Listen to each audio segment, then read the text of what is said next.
Praise the Lord. Good morning, everyone. Good morning, Pastor Bobby and Pastora Cynthia and Brother Joel and Sister Lydia.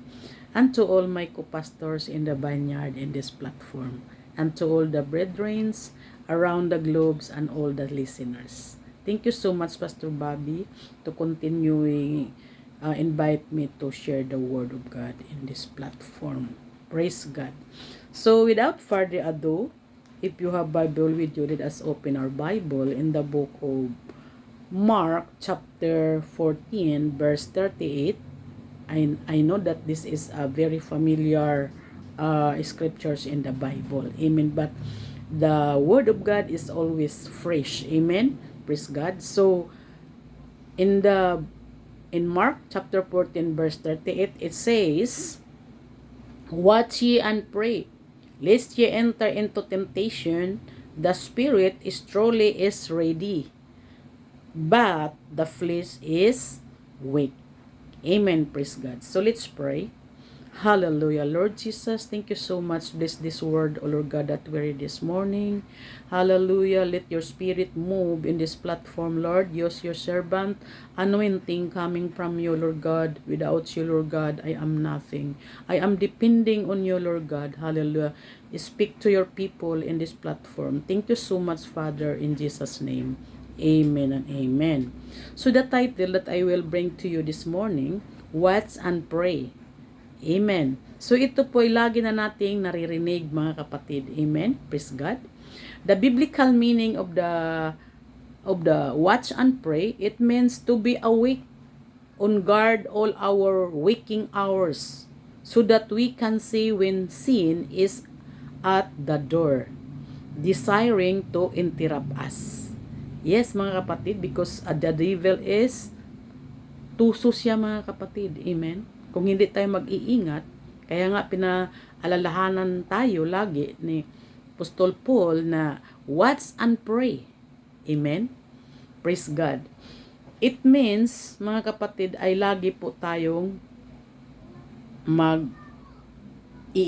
watchful and pray. Prayer is very important because it makes us more like Jesus.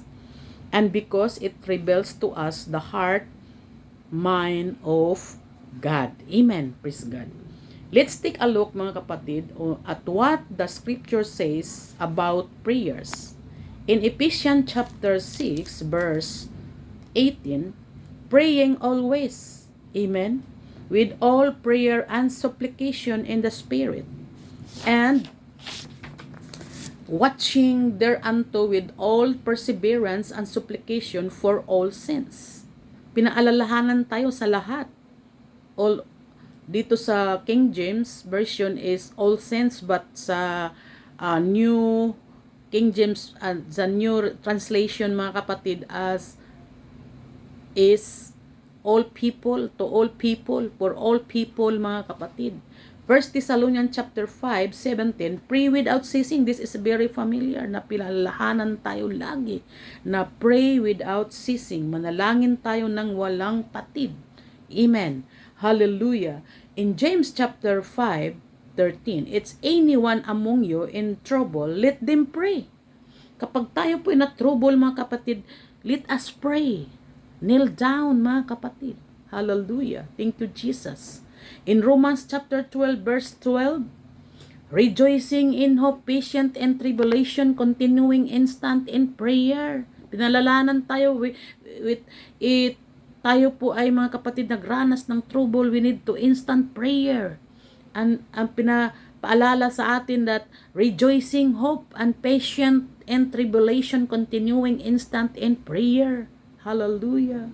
In Philippians chapter 4 verse 6, be careful for nothing but in everything by prayer and supplication with thanksgiving. Let your requests be made known unto God. Hallelujah. Hallelujah. Be careful for nothing what we are praying. God knows our motive, mga kapatid. Hallelujah. Thank you so much, O God. In James chapter 4 verse 8, draw nigh to God and He will draw nigh to you.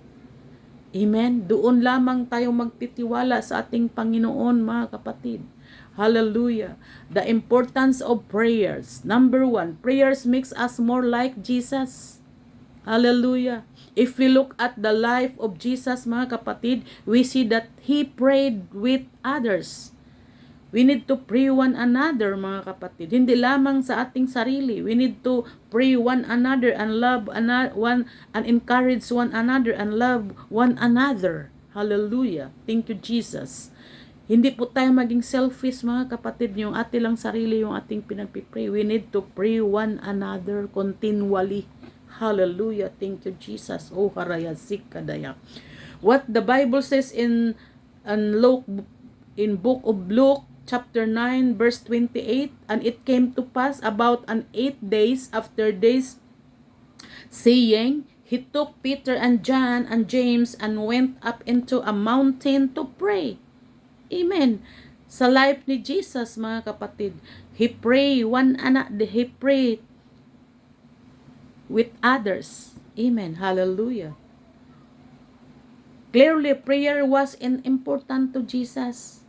The same as, mga kapatid, prayer is very important to us. It was His lifeline, our lifeline, mga kapatid, and His connection to Heavenly Father. This is our connection to Heavenly Father to pray continually. Hallelujah. This is our connection to God, to direct God. Amen. Praise God. It equipped him for the battles he was about to face. Equip us sa ating naranasan dito sa battle sa ating buhay. He was about to face it. Keep alive and intimate, mga kapatid. The relationship that sustain him. Our relationship to God. We need to sustain and rebuild to Him God's desire and direction. Amen. God guide us, our direction, mga kapatid. Hallelujah. Our goal. If the goal of a Christian is to become more like Jesus, amen, that process should include imitating His actions and living out His words. Amen. Kailangan tayo po'y mananahan sa salita ng ating Panginoon, mga kapatid. As we pray, He will become more like Jesus. As we pray, we become more like Jesus, and we find that prayer changes us. Our attitude, mga kapatid, if tayo po'y prayerful, mga kapatid, it changes our attitude. It changes us. Number 2, prayer shows us the heart of God. Amen, mga kapatid. Hallelujah, raya sikadaya. In John chapter 17, verse 12, that they all may be one. Amen. As thou, Father, art in me, and I in thee, that they also may be one in us. Hallelujah. That the world may believe that thou hast sent me. Amen, mga kapatid. Hallelujah. Oh, hallelujah. Pinadala siya dito sa world upang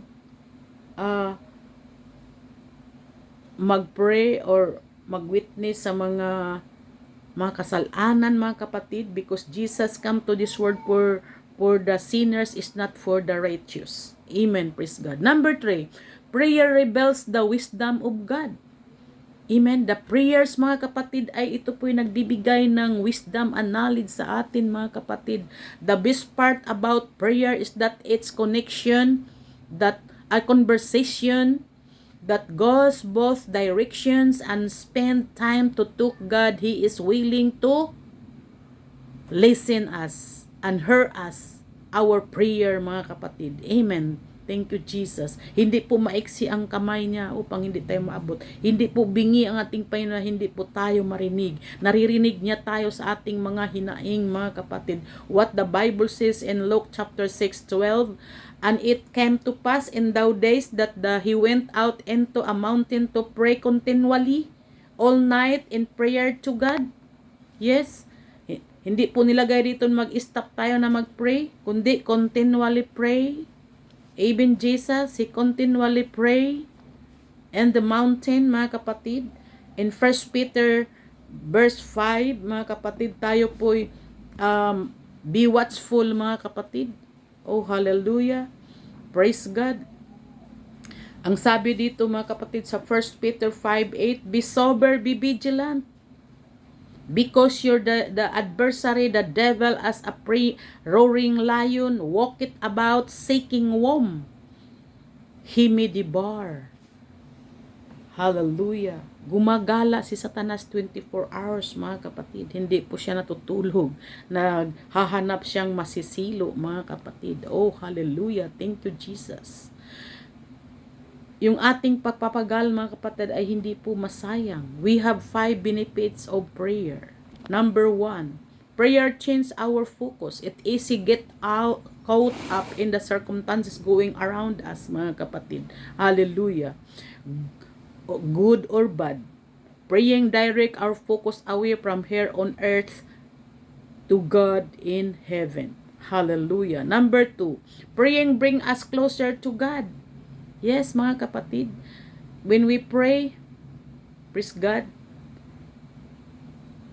bring us to closer to God, because prayer is communicating with God.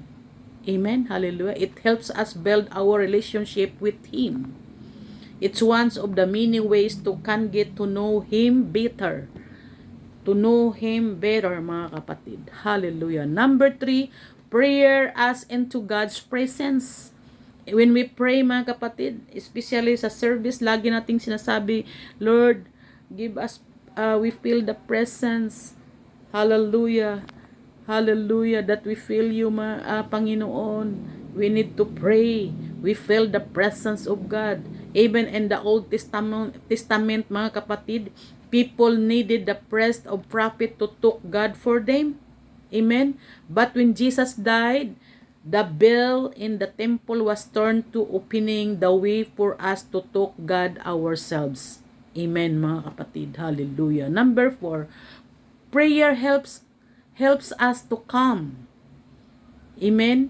Hallelujah. Praise God. Ang prayer ay nakakapagbigay sa atin ng maging kalma po tayo. The world is full of things that bring anxiety into our lives. And prayer can restore our peace. Amen. Only the prayer can restore our peace of mind, mga kapatid. Number 5, prayer brings about change. Prayer brings about change. The familiar prayer change things is true, mga kapatid. Amen. Sometimes the things that change are circumstances, while other times we are the thing that prayer changes. Amen. The prayer is change us, mga kapatid. Hallelujah. I just want to encourage you, mga kapatid, pray without ceasing. Manalangin tayo ng walang patid, because the devil is like a roaring lion. Amen. Naghanap ng masisilo, mga kapatid. Be watchful and pray, mga kapatid. Because, mga kapatid, we are living in the last days. Hallelujah. Thank you, Jesus. Salalaya sikaraya. God bless us all.